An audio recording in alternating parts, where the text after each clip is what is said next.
Just give you all background information about the artist, Ragnar Kjartansson, and say it with me, Kjartansson. It's basically kind of sounds like K-Y-A-R-T-A-N-S-S-O-N. So it's like 3 syllables, Kjartansson. Kjartansson. So it's a K sound at the beginning, but Kjartansson. Okay. So he was born, so I want to give you some biographical information, tell you about some of his previous works, and then I'll get into an explanation of the piece that we have on view. So, hi. So Ragnar Kjartansson, I even say it wrong sometimes. Ragnar Kjartansson was born 1976 in Reykjavik, Iceland. He was born to famous actors and a playwright. And as a young boy, he used to watch his parents perform or rehearse in the theater. And rather than become bored by their constant repetition, he actually was fascinated by it. He was really intrigued by the way that the repetition of the lines would make the words continually come anew with each utterance. And that method of repetition, particularly over a long duration of time, became a foundational aspect of his practice. He also, this is a musical performance at its heart, and Ragnar's career in music began when he was a teenager. He was in the Icelandic boy band named Kosi, and his career continued in several groups, including the one that he's in today, which is Ragnar Kjartansson and the All-Star Band. Is that enough light? Okay. Okay. All right. So Ragnar Kjartansson in the All-Star Band.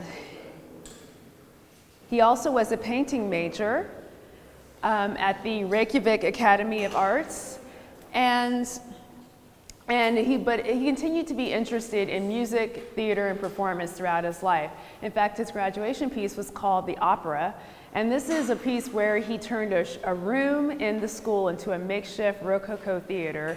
He dressed in period costume, and this piece was called The Opera, I think I said that. And he dressed in period costume and wore a powdered wig, and he sang made-up Italian-sounding arias for 5 hours a day for 2 weeks. So actually, after he graduated, he continued to be interested. He's continued to create musical performances, and he would go on to do many of them in front of live audiences, but he also would record them for video and create installations, such as the one we'll see. In 2004, he had a piece called Mercy, which is where he sang, just playing the guitar in front of the camera for an hour, just repeating the line, "Oh, why do I keep hurting you?" over and over again. And as it went on, your interpretation of the line continually evolves. You start to think, who is he talking? Who is the you? Who is he speaking to? Is he speaking to a particular person? Is he speaking to you, the viewer, or maybe to even himself?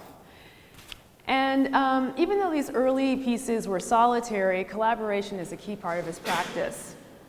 And in fact, in 2007, he had a piece called God, which he performed with a 10-piece jazz orchestra. And he was on stage with a big pink curtain behind him, and they were all dressed in formal attire, formal black and white attire, and they played a song where he just crooned into the microphone, "Sorrow conquers happiness," over and over again for 30 minutes. But his most ambitious piece was in 2011, titled Bliss.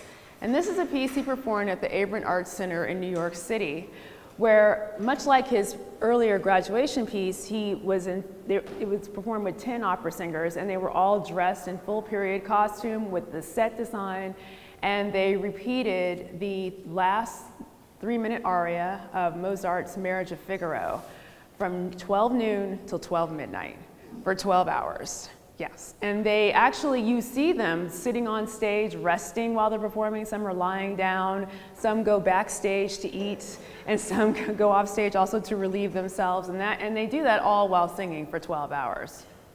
So that was in 2011, and the following year he created The Visitors. This is a recent museum purchase, and it also shows his continued use of durational performance in an hour-long piece.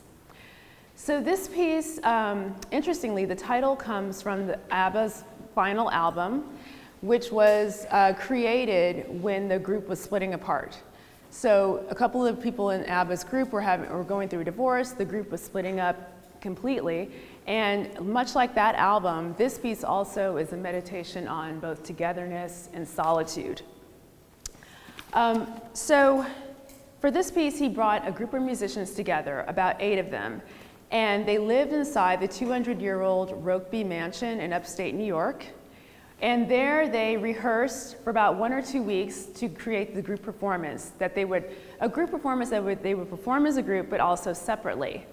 And you'll see that when you walk in, there's 9 life-size screens, and 8 of them have an individual musician on each screen that are in a separate room. And each of the rooms actually are lovingly decorated. They have this faded glamour. They're romantically distressed, and they look like John Singer Sargent paintings, each screen.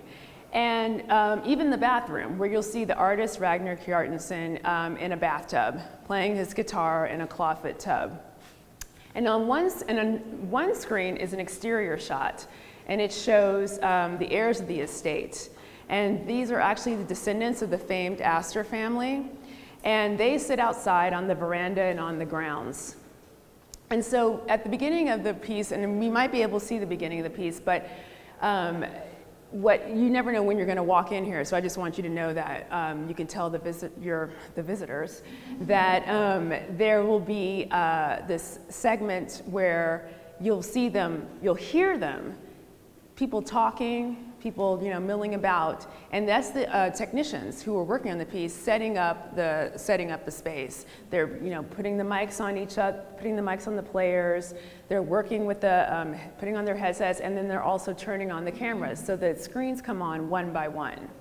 And then they start to play, and they play the lines of a poem that was written by Kjartansson's ex-wife, the artist, and I'll try to say it, Asadis Sif Gunnarsdottir. And they play the music, and they're singing the lines, and eventually they home in on one line, which is, once again, I fall into my feminine ways. And correction, actually they home in on a couple lines. Another one is, the stars are exploding and there's nothing I can do. There are certain lines that they stay with and they continue to repeat. And again, as his previous pieces, as he did in his previous pieces, he would, sorry, I'm getting flustered. The interpretation of the music, or the speed of the music and the expression of the music comes out in different ways. It just gradually changes. So they'll go from a really melancholic dirge, and then they'll go to a raucous gospel song. It'll just this soaring music. It's really beautiful, and it just evolves over time. And so you want to spend time and visit each screen and kind of take in every note and gesture of each of the participants. Lots of different activities go on throughout the performance. On the screen that I was talking about with the exterior shot, at certain moments they detonate a cannon that sort of punctuates the entire experience, and they kind of rest during that period and they start up again. Also, some of the musicians take breaks. You'll see actually the bass guitarist move from one screen to another as he takes a break, and he joins the pianist to have a cigar and a drink.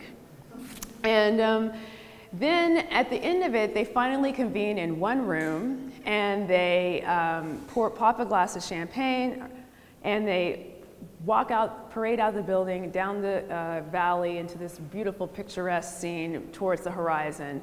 And then back at the house, you see the technicians unhook all the equipment again and turn off the cameras one by one. So it's a beautiful piece. You're meant to walk around and circulate throughout the space. You become visitors yourselves.